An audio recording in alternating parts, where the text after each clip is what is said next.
Good morning, everyone. So this is a panel on relationship. This is not going to be a panel on dating. That might be a panel for a future summit. Because I know that's a question in our field as well. How do we date? Where do we meet people? But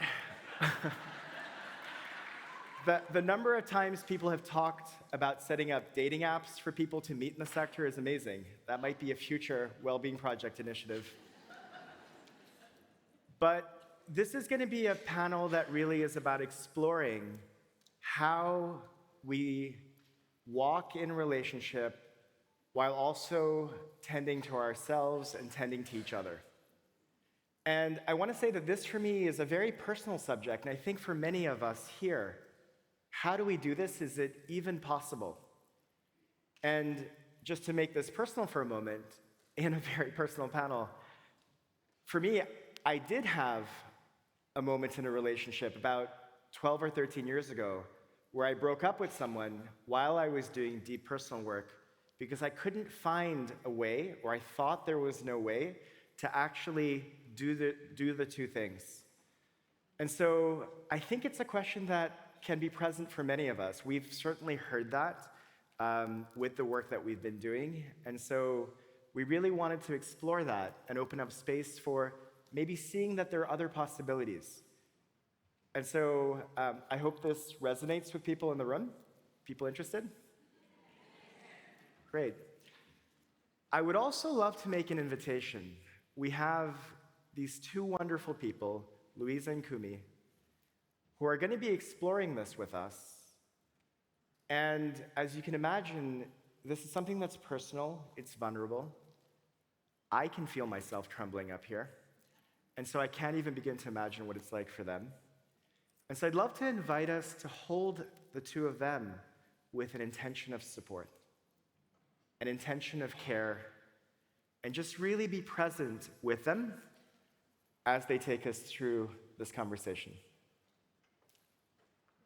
Can you feel that intention towards them? Thank you.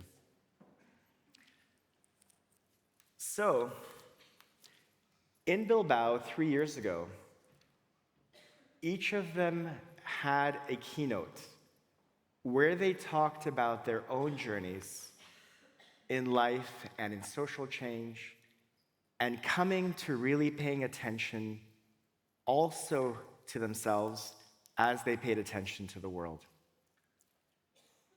I would really recommend going back and watching their talks. They were two of the most powerful moments easily at the summit, and I think remain extraordinary sharings, vulnerable sharings in many ways.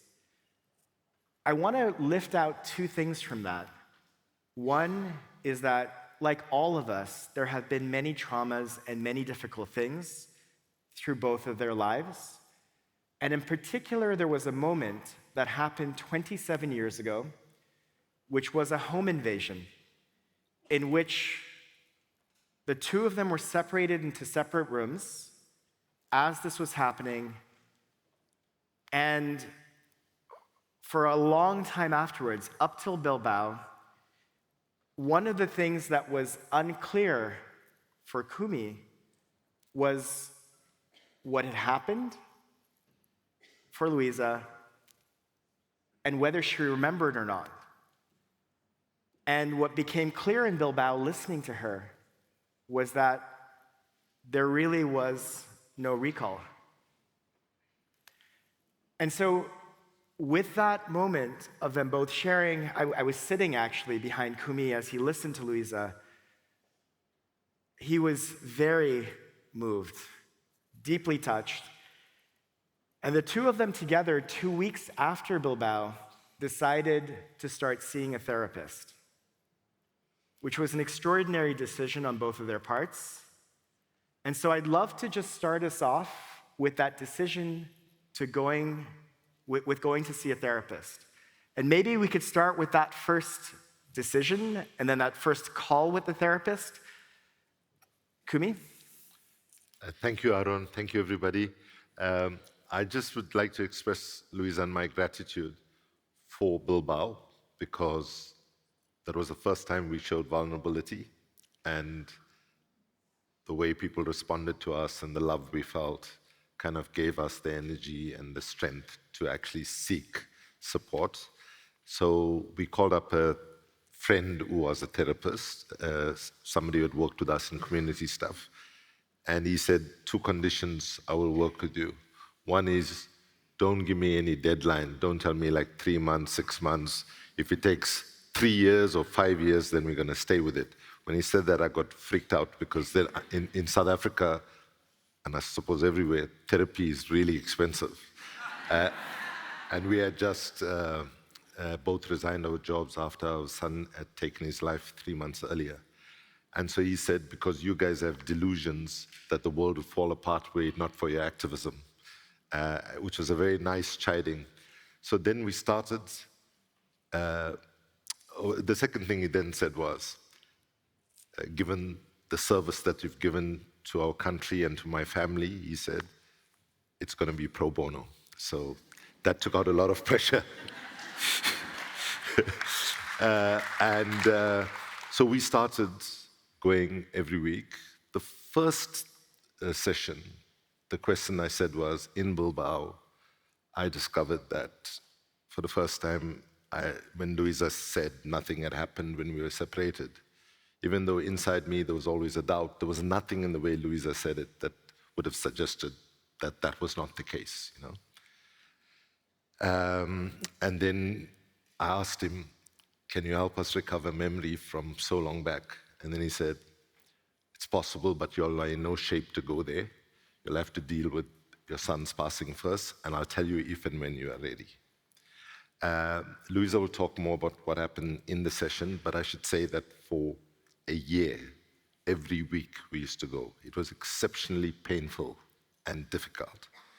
But after about 3 months, we could not do without it, if you know what I mean. It became the biggest support because in the days before the therapy, we would be in, you know, after the therapy the week, we would have our highs and lows, one step forward, one step backward. And especially me, I did not know how to deal when Louisa, for example, would disappear into the bedroom for like 5 hours.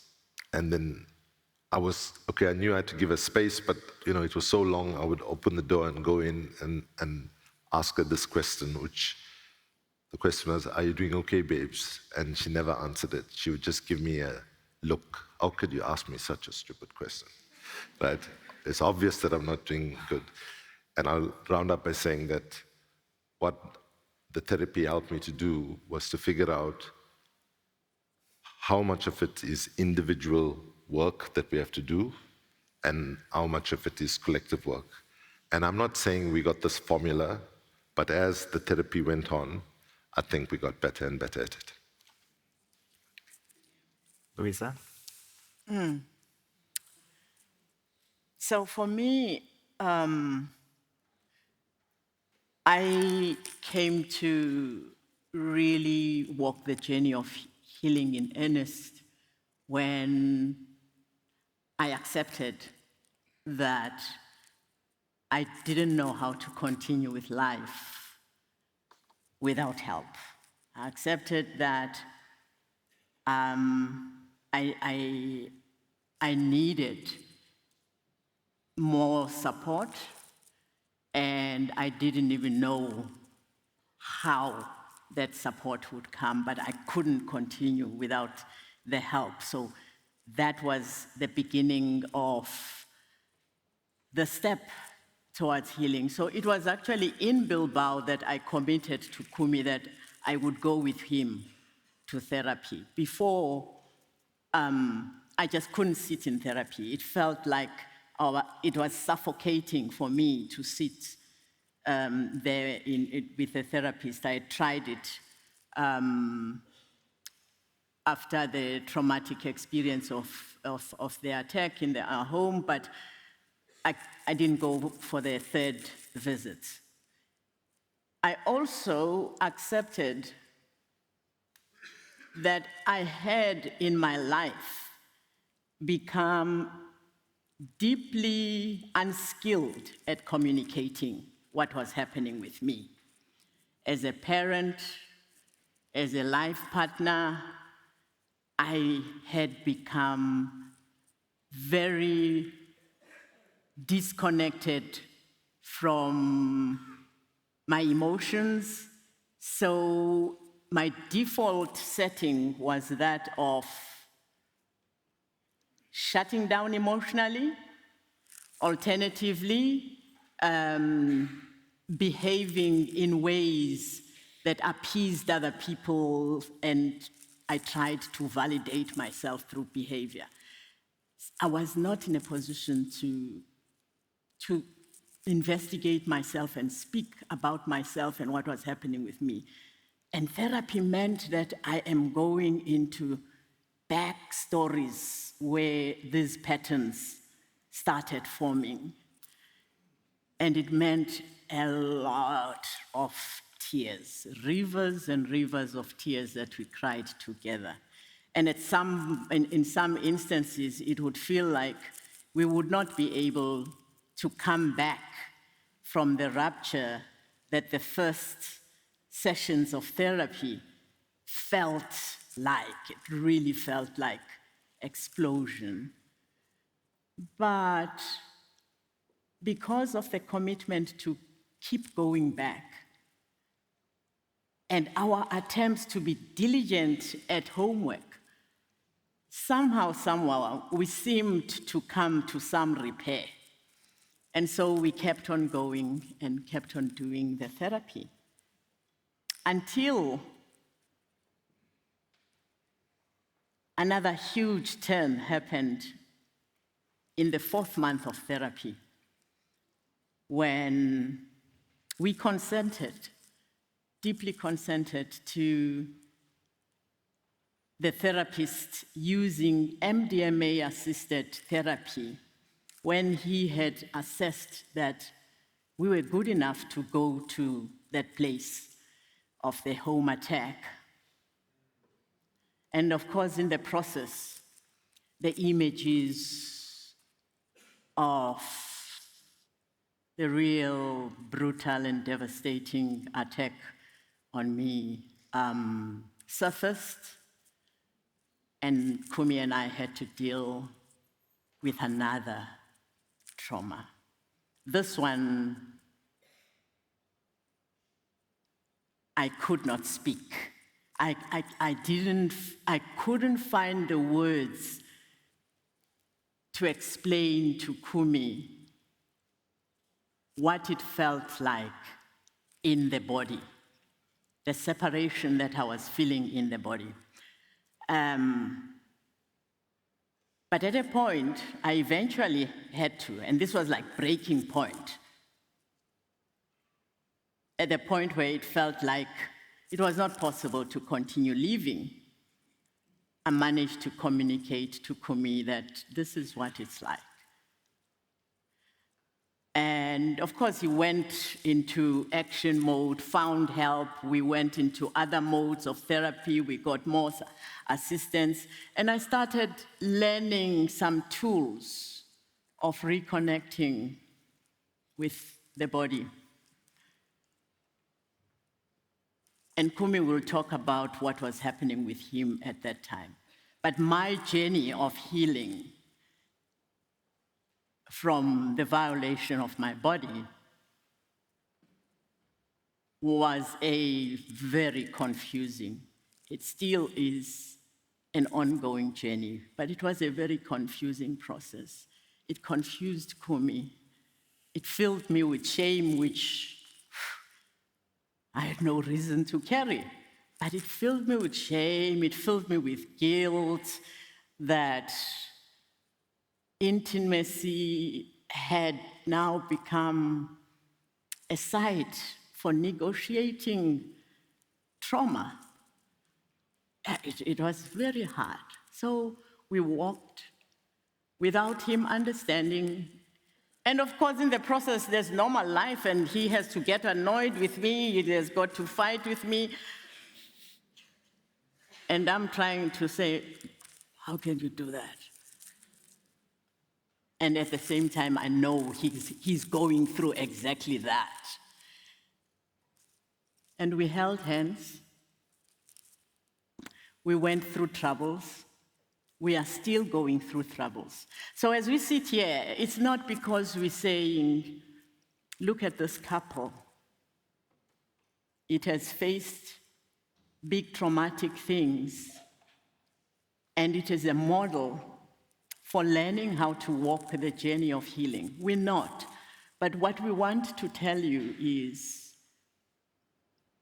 challenging as our marriage is, imperfect as our marriage is, we are hoping that some of you who need to take some of these insights about how messy it is to walk through healing will find those insights from our story. Because what I'm telling you is, it's not a straight line. Even at a point where I felt I had learned how to navigate flooding of emotion, feeling, and disconnection, I still would go to instances where I'm unable to deal. I still would go to instances where it felt like it's not possible for me to continue in this life. And I still would struggle to communicate to Kumi. And yet, ritual, practice helps bring me back slowly. And for me, ritual includes meditation, it includes yoga, exercising, eating well, going into nature, walking. It includes dancing the silly dances and laughing in ridiculous laughs.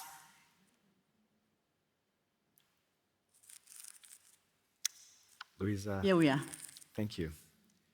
We have space for a short question to follow on that. And I know both of you are deeply engaged in the world. And so what I'd love to ask is how you navigated as well, holding this process as a couple while also doing this work in the world. And we'll start with Louisa and then come to you, Kumi. Yeah. Well, for me, it started with realizing one thing, that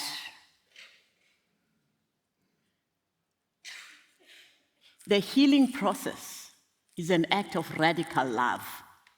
Radical love for myself, for ourselves, and for all of nature, for all of creation.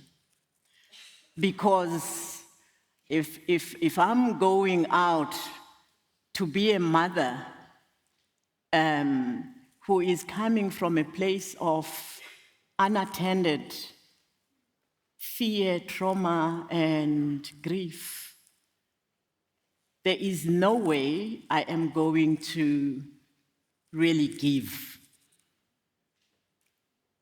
deep love in any instance. So in order for me to come from love, I've got to walk the journey of healing, hard as it is. And many times I do give up because it is exhausting, but I come back.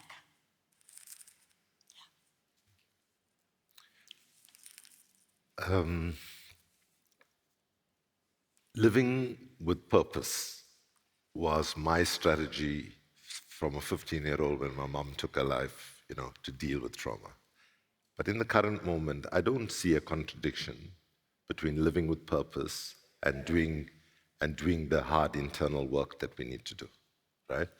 And so one of the things that has given us energy even is we do our work through the Rikirik Foundation for the promotion of artivism, a foundation we set up in the name of our son, and we've built a global movement around artivism as a result of that. And maybe if you take something that I learned from Mandela as a concluding thing, both in terms of how we manage our internal challenges and how we manage a world that is increasingly mad, going mad, you know.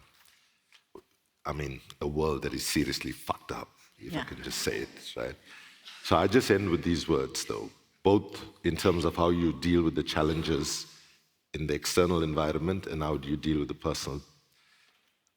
The one-liner is this: in the moment of history that we find ourselves in, pessimism is a luxury we simply cannot afford.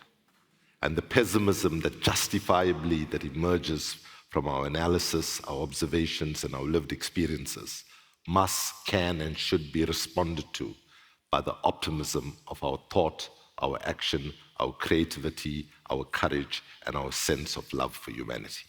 Thank you.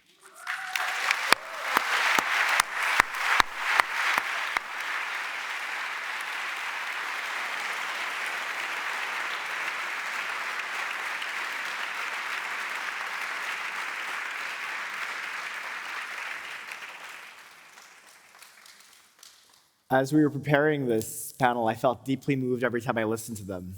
And I feel deeply moved, again, listening to you both. Thank you, because I know that this was very vulnerable. This was very personal with both of you, and so thank you for sharing with us all. Thank you, everyone here, also for holding them with an intention of care, of support. Could feel that too, and that makes a really big difference. I think one just lovely thing to note, and I think it just speaks to the way the two of you are as well. I thought it was because they have a really good fashion consultant.